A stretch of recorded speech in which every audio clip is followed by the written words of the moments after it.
In one of our earliest videos for Fortune and Freedom, I asked Nigel Farage about wind power and what he made of it. What followed was a pretty interesting interview, to say the least. He told some interesting stories, but I think it's time to update our viewers on what's happened since, because with wind power now about 40% of the UK's electricity supply, there's been a lot of news and it's not looking so great. Nigel, I want to start though by revisiting that extraordinary story you told us last time around when you talked about the debate that you were in with some prominent politicians, because I think that really highlights what's actually going on here. Yeah, I mean, look, because it's green and because it's all, going to add towards our net zero targets, nobody criticises any aspect of wind energy whatsoever. In fact, Boris Johnson kept burbling on about us being the Saudi Arabia of wind. And every time there's a new wind farm project, the BBC News at 10 say, here's this wind farm, it'll power 3 million homes in Bristol and the southwest. No questions asked, no debate of any kind at all. And if you question it, you're screamed at, the finger is pointed, they go red in the face and they scream denier, as if somehow, you're sort of virtually accused of witchcraft by these people. I've been deeply sceptical about the wind industry from day one, for two reasons, really. The first, it gives intermittent energy, and therefore, Nick, when you introduce me and say wind produces 40% of our needs, no, on a bad day, it's less than 1%, and that's a massive problem because you have to have backup. And I've been told since 2000, don't worry, Nigel, there's no problem.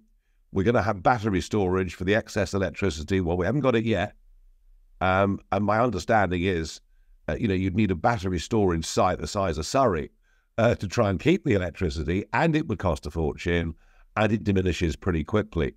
So that's the first reason that I've been skeptical about wind. It gives intermittent energy, but actually what you need is consistent, solid baseload power to use the national grid.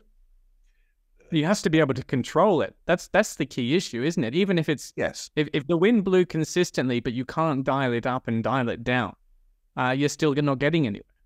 No, and as I say, we have these days, often this time of the year, fun enough, if you get a very big anticyclone that sits over the North Sea for a week, then what you get are very low temperatures, record demand for electricity and heating, and you've got a problem. And we've seen outages in other parts of the world. Texas, went down the wind route and found itself with power outages. We've seen it in many parts of the world. And the idea that in the modern world we'd lose electricity, well, we'd lose everything. Our mobile phones couldn't charge, our computers wouldn't work. We're more reliant on electricity today than we've ever been at any point since it was first discovered. The second reason I've always been skeptical about the wind industry, and especially the offshore industry, is it's so blooming expensive that without vast amounts of subsidy, it simply cannot stand on its own 2 feet and it cannot compete.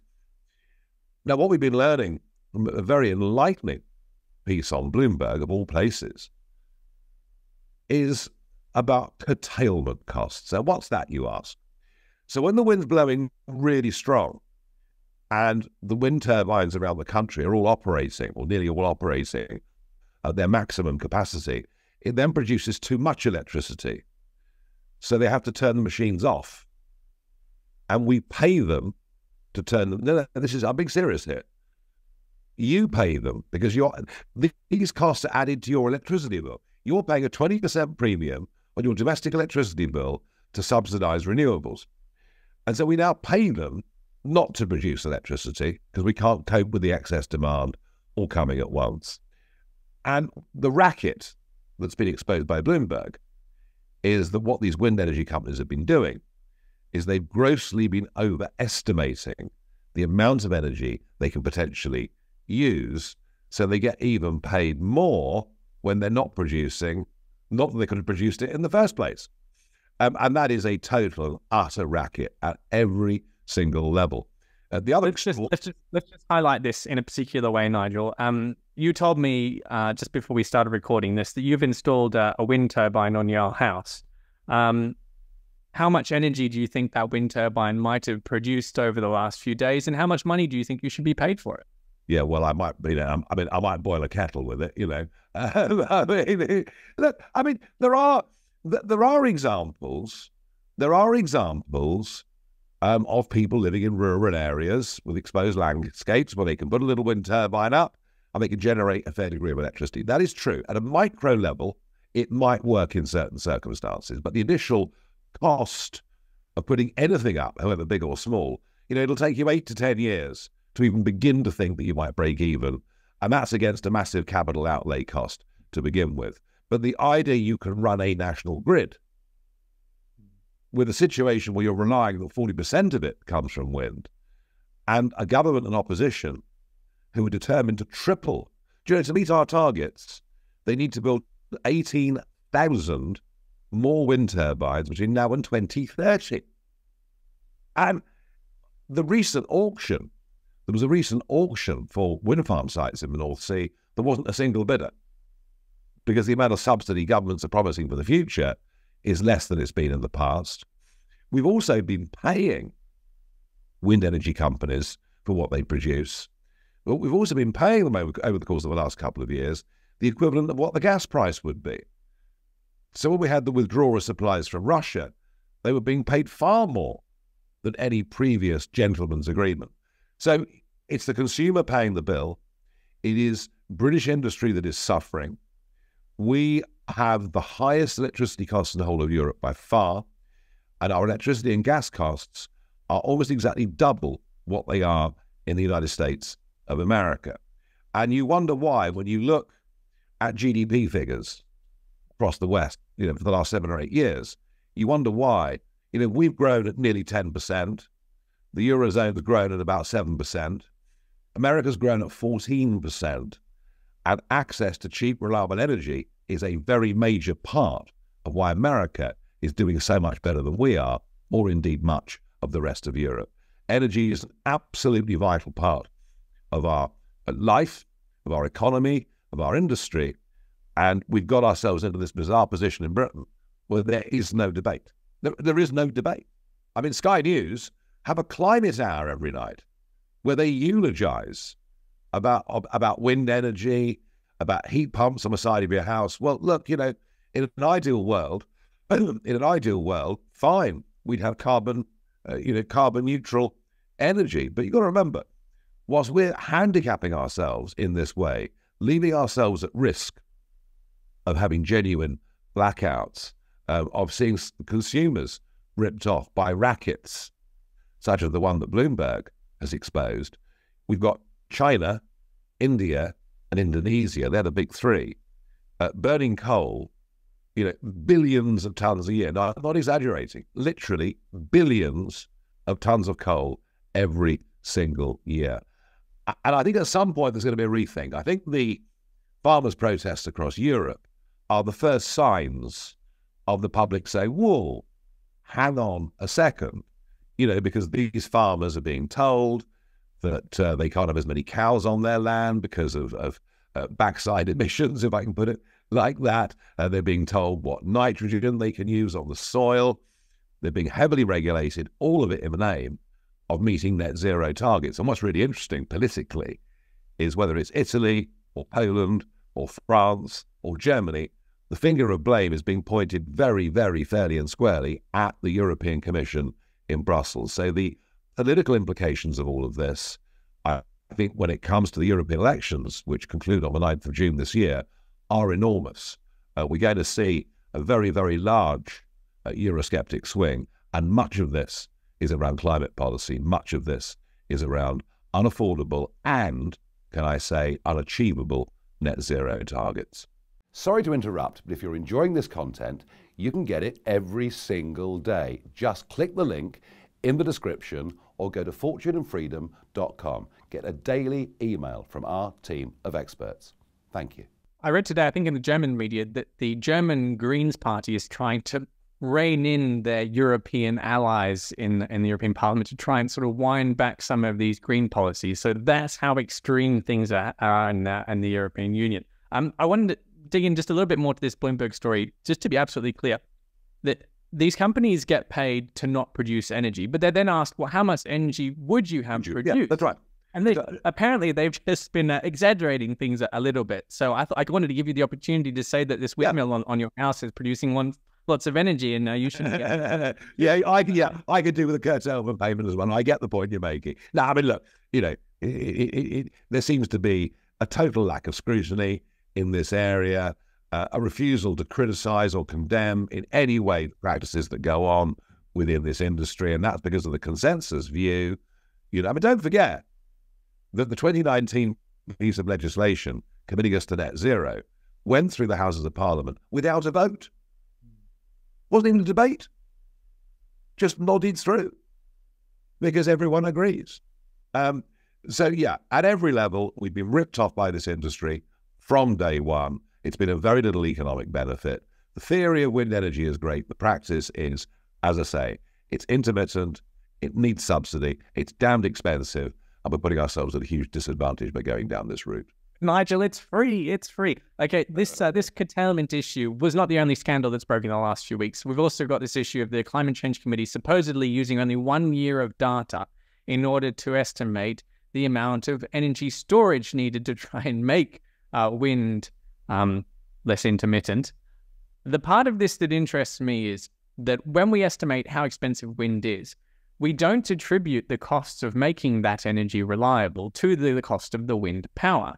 To me, surely if you're going to compare something like the cost of a gas or a coal or nuclear power plant to wind energy, you've got to compare them based on what it would require in order to make wind and solar and other renewable forms of energy reliable. That's got to be included in that cost. And it seems like that's one of the other places that they managed to fudge how much this is going to cost as well. And it's a crucial part. So if it is exposed now that the costs of actually storing energy is going to be uneconomical, what are they going to do next? Because they've created this vast industry, 40% of electricity, depending on how you count it.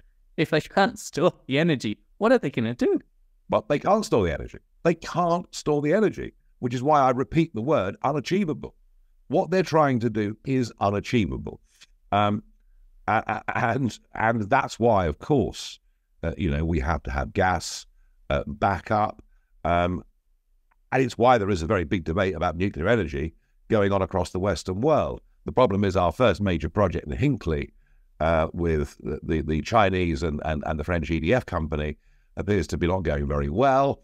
Sort of HS2 like running massively over budget.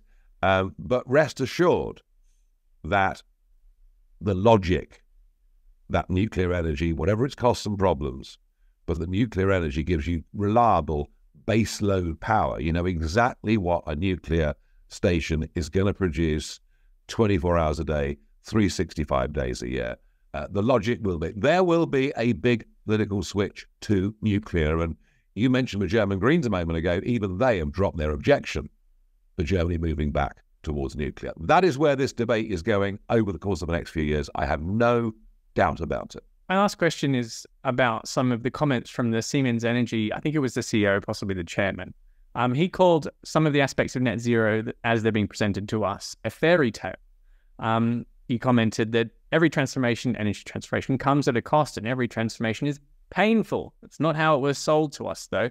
And it seems to be, as he says, something that the public sector, governments, don't really want to hear. Yeah. It seems to me that they're not listening now to the very people who've been selling them the products. So, if Siemens Energy can't, make a decent case for what supposedly governments have been telling us, that energy is going to be cheap and it's not going to be painful and there's going to be lots of storage. If even those companies aren't making the case, who's left? Yeah, well, that's right. I mean, it often is the political class that are the last edifice to fall. The public wake up, the farmers start rioting, Paris is under siege, even Siemens Engineering say, whoa, hang on a second, this is all based on a series of false assumptions.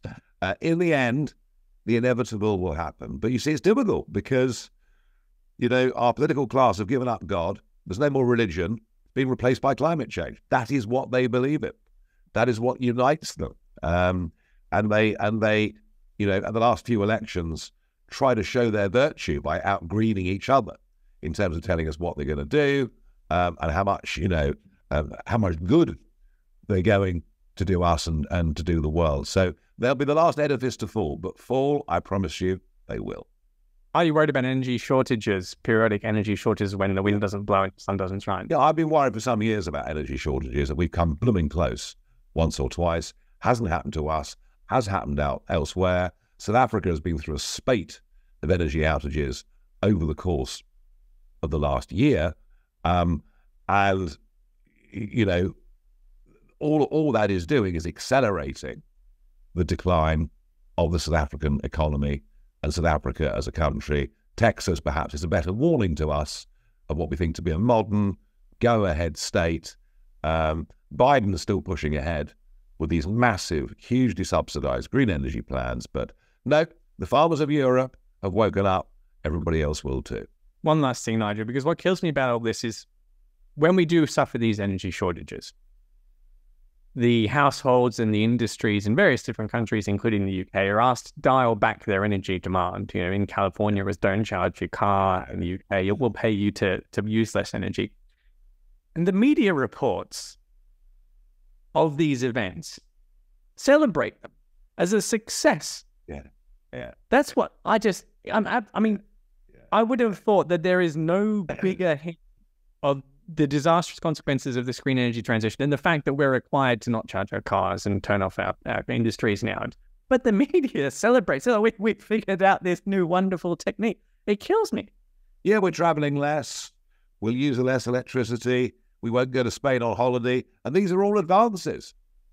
As we move back to the lives that our great-grandparents had in the 1920s, apparently this is some form of progress. Well, you see, that's the point, isn't it?